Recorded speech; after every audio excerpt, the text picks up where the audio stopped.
फिर से स्वागत है आपका अपने यूट्यूब चैनल सुबहान्स क्लास में। हम आपके लिए लेकर आए यूपी बोर्ड वार्षिक परीक्षा पेपर कक्षा 9वीं, विषय है आपका साइंस विज्ञान के पेपर का वार्षिक परीक्षा पेपर का फुल सॉल्यूशन लेकर आए। तो वीडियो को पूरा जरूर देखिएगा, आपके सारे क्वेश्चनों के आंसर मिलने वाले। इस पेपर में आपके 20 नंबर के ऑब्जेक्टिव क्वेश्चन आए हैं। टोटल क्वेश्चन है 31, यानी आपके 20 ऑब्जेक्टिव और 11 लॉन्ग क्वेश्चन है।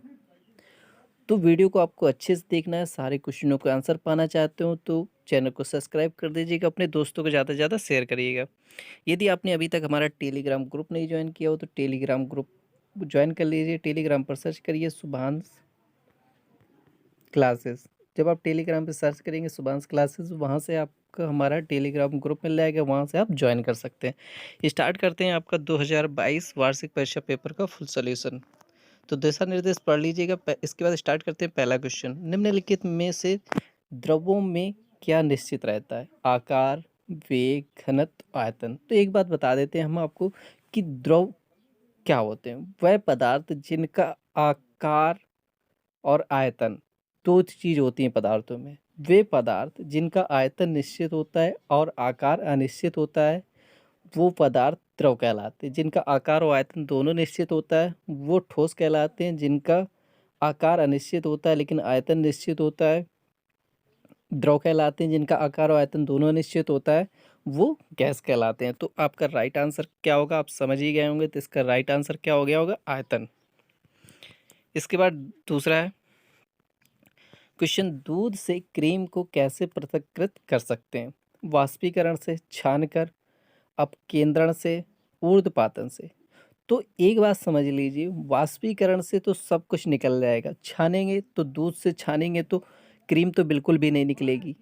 तो ऊर्ध्वपातन से गरमाएंगे तो वो सब जल जाएगा। तो किससे निकाल सकते हैं क्रीम? क्रीम निकाल सकते हैं अपकेंद्रण से। किससे निकाल सकते हैं? अपकेंद्रण से। इसके बाद नेक्स्ट है, सीसा का प्रतीक है। सीसा का प्रतीक क्या है? Ca, Cu, Pb, Ag। तो Ca किसका प्रतीक होता है? कैल्शियम का। Cu किसका होता है? कोबाल्ट का।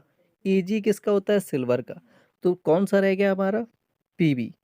तो सीसा या लेड, इसको बोलते हैं लेड भी बोलते हैं। तो सीसा का प्रतीक क्या हो जाएगा? Pb। तो इसका राइट आंसर क्या हो जाएगा हमारा?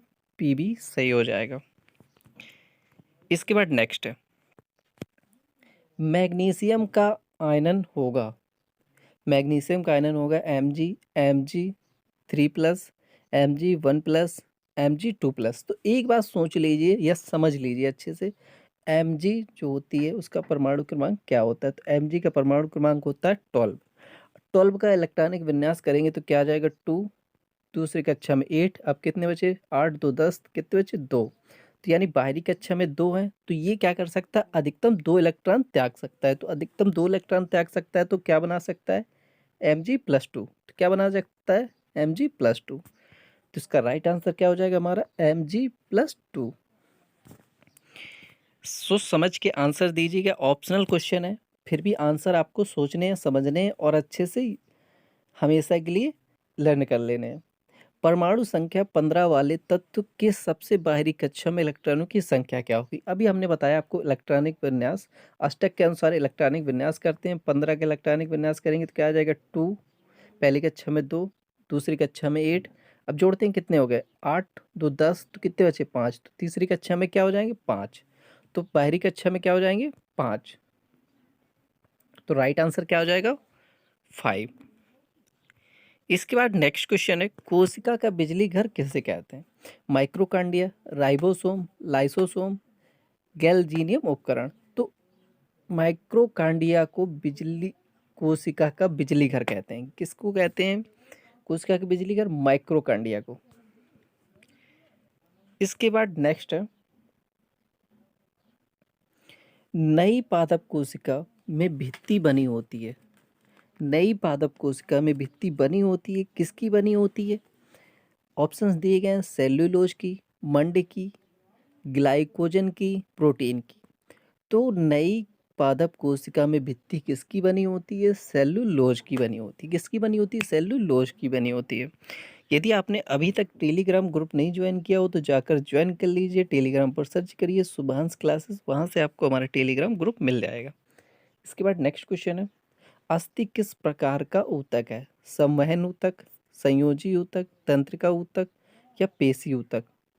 तो राइट आंसर क्या हो जाएगा आपका? यह एक किस प्रकार का ऊतक है? यह एक संयोजी ऊतक है। अस्थि या हड्डियां किस प्रकार की ऊतक हैं? यह एक संयोजी ऊतक है। इसके बाद नेक्स्ट क्वेश्चन है, मृदूतक पेरिकाइन होता है, क्या होता है? प्रभाजी ऊतक, अग्रस्त ऊतक, स्थायी ऊतक, कठोर ऊतक। तो आपके पेपर में ये क्वेश्चन जो है ये आपको सॉल्व करना है और बाकी सारे क्वेश्चन का हम आंसर दें। इस क्वेश्चन का आपको आंसर कमेंट करके बताना है। यदि नहीं आता हो तो हम अगले वीडियो में इसका आंसर बता देंगे। इसके बाद नेक्स्ट क्वेश्चन है, गोल कृमि है, गोल कृमि क्या है? आर्थ्रोपोडा है, एनीलेंडा है, निमेटोडा है, प्लीटो हेल्मीथींज है। ये किस संघ का प्राणी है? तो गोल कृमि क्या है? ये आर्थ्रोपोडा संघ का प्राणी है। इसके बाद नेक्स्ट क्वेश्चन है, हाइड्रा का संघ है, हाइड्रा किस संघ का? Porifera, Arthropoda, Mollusca, Coelenterata. तो ये किस संघ का प्राणी है? सेलिनट्रेंटा संघ का प्राणी है। इसके बाद आता है नेक्स्ट, एक बीज पत्री पौधा कौन सा? एक बीज पत्री जिसमें सिर्फ एक बीज होता है, वो कौन सा ऐसा पौधा होता है जिसमें एक बीज पत्री होता है? धान, सरसों, मटर, गोभी। तो राइट आंसर क्या हो जाएगा? धान, गेहूं, ये कैसे हैं? एक बीज पत्री पौधे हैं। यदि आपको वीडियो पसंद आ रहा हो तो चैनल को सब्सक्राइब कर दीजिएगा, अपने दोस्तों को ज़्यादा से ज़्यादा शेयर करिएगा। तो आपके पूरे पेपर का आंसर मिलने वाला है, तो बस आपको आराम से देखना है। इसके बाद आता है नेक्स्ट क्वेश्चन, क्वेश्चन नंबर 13, निम्न में से कौन सदिश राशि नहीं है? तो पहला ऑप्शन दिया गया वेग। वेग क्या है? एक सदिश राशि है।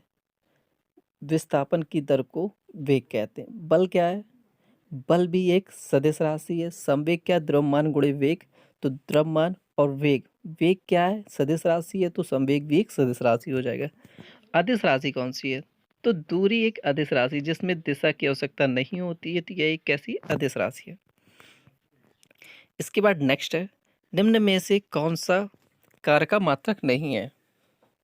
जूल, न्यूटन मीटर, वाट, किलोवाट, घंटा। तो राइट आंसर क्या हो जाएगा? वाट। इसके बाद 15वां क्वेश्चन है, ध्वनि की चाल अधिकतम होती है। तो ध्वनि की चाल अधिकतम किस में होती है? अनुभव करिएगा। यदि हम वायु में करेंगे ध्वनि को तो थोड़ी दूर तक जाएगी, लोहे में, हाइड्रोजन में, जल में। तो जब ध्वनि लोहे में होगी तो बहुत दूर तक ध्वनि जाती है। ध्वनि की चाल सबसे तेज किस में होती है? लोहे में।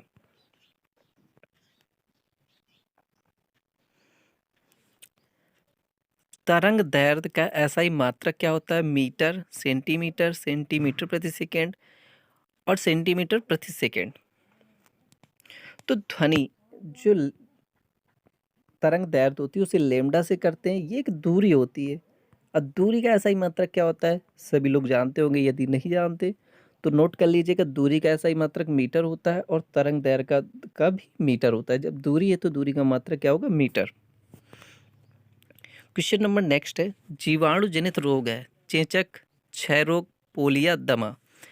चेचक, क्षय रोग, पोलियो, ये कैसे रोग हैं?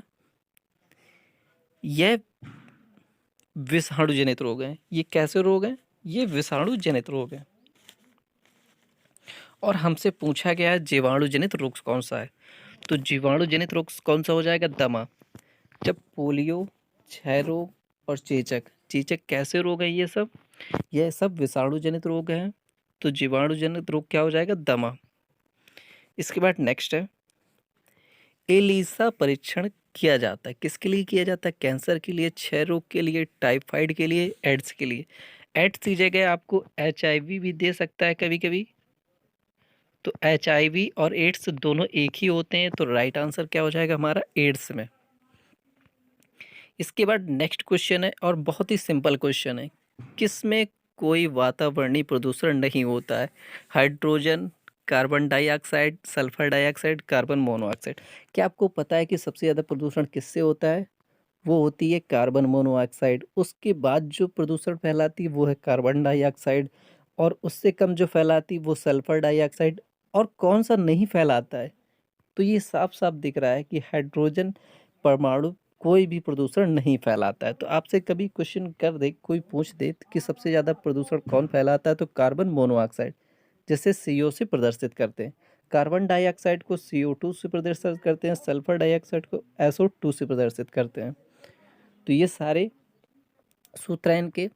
तो सबसे ज़्यादा जो प्रदूषण फैलाती है कार्बन मोनोऑक्साइड, उसके बाद कार्बन डाइऑक्साइड, फिर सल्फर डाइऑक्साइड। और हमसे पूछा गया प्रदूषण कौन नहीं करता? क्या नहीं है? हाइड्रोजन नहीं है। इसके बाद क्वेश्चन नंबर आता है हमारा, लास्ट क्वेश्चन है ऑप्शनल क्वेश्चन का। वायुमंडल में नाइट्रोजन की मात्रा कितने प्रतिशत होती है? तो सबको पता है नाइट्रोजन की मात्रा 78% होती है, और ऑक्सीजन की मात्रा 21% होती है। ऑक्सीजन O2 की मात्रा कितनी होती है? 21% होती है, और नाइट्रोजन की मात्रा 78% होती है। यदि नहीं भी आता हो तब भी नोट कर लीजिएगा। नाइट्रोजन का राइट आंसर क्या हो जाएगा? 78%, और हाइड्रोजन की 21%। बाकी 78 और 21 और 1% में बाकी अदर गैसें होती हैं। इसके बाद है लघुखंड। तो पहले सारे क्वेश्चन पढ़ लेते हैं, फिर इसके बाद सारे क्वेश्चनों के हम एक साथ आंसर दे देंगे। तो पहले क्वेश्चन देख लेते हैं। ऊर्ध्वपातन किसे कहते हैं? इसका एक उदाहरण दीजिए। इलेक्ट्रॉन की खोज किसने की थी? तो इलेक्ट्रॉन की खोज की थी J.J. थॉमसन ने की थी। और इन खोज में किसका प्रयोग किया गया था? कोशिका भित्ति के बारे में आप क्या जानते हैं? यह किन पदार्थों से निर्मित होती हैं? जंतु कोशिका तथा पादप कोशिका से तुलना करें। केंद्रक की संरचना तथा कार्य का वर्णन करें। किलो एम के घटक में कौन कौन से होते हैं? रेखित और अरेखित पेशियों का वर्णन कीजिए। औसत वेग तथा औसत चाल में अंतर बताइए। इसके बाद दीर्घ उत्तरीय प्रश्न है, संवेग संरक्षण के नियम को समझाइए। तो हमने इसमें अथवा में दिया गया है, किसी वस्तु का चंद्रमा पर भार पृथ्वी के भार का 1/6 गुना क्यों हो जाता है? तो इसका बताया गया है। इसके बाद नेक्स्ट है, तरंग गति किसे कहते हैं? इसकी विशेषता का उल्लेख कीजिए। तो हमने तरंग गति किसे कहते हैं, इसकी विशेषता का उल्लेख किया है। और लास्ट क्वेश्चन है, तो हमने डाल्टन का परमाणुवाद क्या है, इसके आधुनिक स्वरूप का वर्णन कीजिए। तो ये किया है। यदि आपके इसके ऑप्शनल क्वेश्चन आते हो जो ऊपर दिए गए हैं अथवा में, तो वो कर सकते हैं आप। यदि नहीं आते तो हम आपके सभी क्वेश्चनों का आंसर बता रहे हैं, तो वीडियो को बस लास्ट तक देखना है आपको। यदि आपका कोई भी क्वेश्चन छूट गया हो तो एक बार फिर से मिला लीजिए। तो पहले का राइट आंसर क्या हो जाएगा? आयतन। दूध से क्रीम को पृथक करने के लिए क्या किया जाता है? अपकेंद्रण से। सीसा का प्रतीक Pb। मैग्नीशियम का आयनन संख्या Mg+2। परमाणु संख्या 15 वाले, तो जिसमें ब्लू पेन से लिखा गया है वही राइट आंसर है 5। कोशिका का बिजली घर माइक्रोकांडिया। नई पादप कोशिका में भित्ति बनी होती है सेल्यूलोज की। अस्थि किस प्रकार का ऊतक है? संयोजी ऊतक। ये 9वां क्वेश्चन आपको करना है। गोल कृमि है क्या? आर्थ्रोपोडा। हाइड्रा संघ है सिलेंट्रेटा। एक बीजी पत्री पौधा धान। निम्न में से सदिश राशि नहीं है दूरी। निम्न में से कौन सा कार्य का मात्रक नहीं है? वाट। ध्वनि की चाल अधिकतम होती है लोहे में। तरंग दैर्ध्य का ऐसा ही मात्रक मीटर होता है। जीवाणु जनित रोग नहीं है, रोग है दमा। एलिसा परीक्षण किया जाता है एड्स में। किसमें कोई वातावरणीय प्रदूषण नहीं होगा? हाइड्रोजन में। वायुमंडल में नाइट्रोजन की मात्रा होती है 78%। अब इसके बाद शुरू करते हैं लघुत्तरीय प्रश्न। तो पहला क्वेश्चन था आपका 21वां क्वेश्चन, ऊर्ध्वपातन किसे कहते? तो ऊर्ध्वपातन एक भौतिक रासायनिक प्रक्रिया जिसमें कोई पदार्थ अपनी ठोस अवस्था से सीधे गैस में परिवर्तित हो जाता है। इस पूरी प्रक्रिया के दौरान पदार्थ की अवस्था किसी मध्यवर्ती द्रव अवस्था में परिवर्तन नहीं होती है। कपूर का ठोस अवस्था से सीधे वाष्प में रूप में उड़ जाना ऊर्ध्वपातन का एक उदाहरण है। तो क्या होता है, जब किसी ठोस अवस्था का द्रव अवस्था में आए बिना गैस अवस्था में परिवर्तित हो जाना ऊर्ध्वपातन कहलाता है। जब कोई ठोस पदार्थ द्रव अवस्था में आए बिना गैस में परिवर्तित हो जाता है तो उसे ऊर्ध्वपातन कहते हैं। ऊर्ध्वपातन का उदाहरण क्या है? कपूर। जब कपूर को जलाते हैं तो वो सीधा गैस बन के निकल जाता है। इसके बाद नेक्स्ट क्वेश्चन है, इलेक्ट्रॉन की खोज किसने की? इलेक्ट्रॉन की खोज किस प्रयोग द्वारा हुई? सन 1897 में ब्रिटिश भौतिक वैज्ञानिक जे थॉमसन ने क्रुक्स नलिका पर कार्य कर रहे थे, तभी उन्होंने एक ऋणावेशित कण की खोज की जिन्हें आज इलेक्ट्रॉन के नाम से जानते हैं। तो किस पर खोज की थी? क्रुक्स नलिका पर। तो इसका क्या हो जाएगा? किस खोज पर की थी? तो किस पर की थी? क्रुक्स नलिका पर की थी। इसके बाद नेक्स्ट क्वेश्चन है, क्वेश्चन नंबर 23, कोशिका भित्ति के बारे में आप क्या जानते हैं? यह किन पदार्थों से तथा कैसे निर्मित है? कोशिका भित्ति मुख्यतः सेलुलोज की बनी होती है। कोशिका भित्ति पादप कोशिकाओं को संरचनात्मक दृढ़ता प्रदान करती हैं। पादप कोशिका को अति परासरण दाबी विलयन में रखने पर कोशिका द्वारा जल की हानि होती है तथा कोशिका झिल्ली सहित आंतरिक पदार्थ संकुचित हो जाती है। इससे जीवद्रव कुंजन या प्लाइजोलाइसिस कहते हैं। क्वेश्चन नंबर नेक्स्ट है, 24वां क्वेश्चन है, जंतु कोशिका तथा पादप कोशिका की तुलना कीजिए। तो जंतु कोशिका और पादप कोशिका की तुलना, तो पहला है देख लीजिए, पहला जंतु कोशिका, तो पहला पॉइंट है प्राणी कोशिका महीन झिल्ली जिसे प्लाज्मा झिल्ली कहते हैं से घिरे रह होती है। हरित लवण अनुपस्थित होते हैं। रिक्तिकाओं अनुपस्थित होती हैं या छोटे माप की होती हैं। सेंट्रोसोम उपस्थित होते हैं। कोशिका विभाजन खांच निर्माण द्वारा होता है। गोलिकाएं उपस्थित होती हैं। कैल्शियम ऑक्सलेट के वे सदैव अनुपस्थित होते हैं। इन कोशिकाओं में प्रकाश का संश्लेषण नहीं होता। पादप कोशिकाएं प्लाज्मा झिल्ली से बाहर की ओर सेलुलोज की बनी मोटी कोशिका भित्ति होती है। हरित लवण उपस्थित होते हैं। रिक्तिकाएं बड़ी तथा मुख्य होती हैं। सेंट्रोसोम अनुपस्थित होता है। कोशिका विभाजन कोशिका पट्टी द्वारा प्रारंभ होता है। गोलिकाएं अलग अलग इकाइयां डिक्टियोसोम्स का बना होता है। ये पादप कोशिका में सदैव पाए जाते हैं। इनमें प्रकाश संश्लेषण की क्षमता होती है। केंद्रक की संरचना तथा उसके कार्य का वर्णन कीजिए। इसके बाद 26वां क्वेश्चन है, फ्लोएम के संगठक कौन कौन से हैं? तो फ्लोएम के 4 संगठन हैं, चालनी नलिकाएं, साथी कोशिकाएं, फ्लोएम मृदुतक तथा फ्लोएम तंतु। रेखित तथा अरेखित पेशियों का वर्णन कीजिए। तो रेखित आरेखित पेशियां दीर्घ बेलनाकार तथा असंगठित होती हैं। बहुकेंद्रीय परिधिकाएं केंद्र होते हैं। गहरे तथा हल्के रंग की पट्टिकाएं होती हैं। ऐच्छिक संकुचन तेजी से थोड़े समय के लिए जल्दी ही थकान महसूस करती हैं। ये कंकाल से जुड़ी हुई होती हैं जैसे सिर, हाथ, पैर, जीभ तथा फेरिंक्स। पेशी चोल पताल तथा मजबूत होता है। आरेखित पेशी छोटी कुर्काकार तथा नुकीली सिरे होते हैं। एक केंद्रित तथा केंद्रक बीच में स्थापित होते। पट्टिकाएं नहीं होती है। संकुचन धीरे धीरे होता है परंतु लंबे काल तक एवं पेशी को थकान का अनुभव नहीं होता है। ये शरीर के अंगों की दीवारों में पाई जाती हैं। पेशी चोल नहीं होता है। औसत वेग तथा औसत चाल में क्या अंतर है? किसी वस्तु का औसत चाल ज्ञात करने के लिए कुल दूरी का प्रयोग किया जाता है, वहीं किसी वस्तु का औसत वेग ज्ञात करने के लिए कुल वेग का प्रयोग किया जाता है। तो कुल औसत चाल क्या होती है? सभी चालों का योग बटे चालों की संख्या। तो औसत वेग क्या होता है? सभी चालों की संख्या। 10 चालें हैं, जैसे 10, 15, 20, 25, तो औसत निकालेंगे तो सभी चाल 10 + 15 + 20 + 30। तो कितनी चालें हैं? 1, 2, 3, 4। तो 4 का भाग दे देंगे सभी चालों का योग बटे चालों की संख्या। तो क्या कहलाता है? औसत चाल कहलाता है। इसी प्रकार सभी औसत वेगों की संख्या बटे वेग की संख्या का अनुपात ही औसत वेग कहलाता है।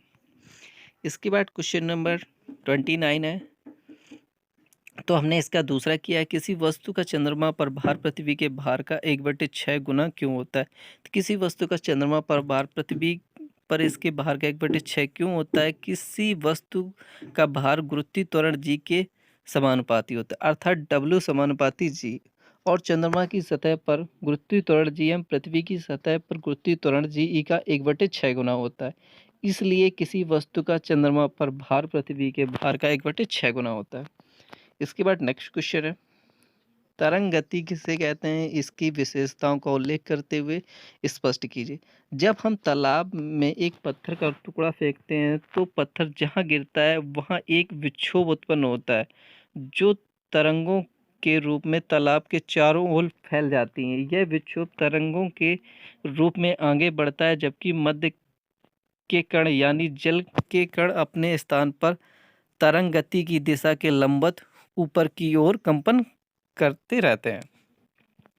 यदि आपको वीडियो पसंद आ रहा हो तो यदि इस वीडियो का PDF सॉल्यूशन प्राप्त करना चाहते हो तो आपको गूगल पर सर्च करना होगा www.subhans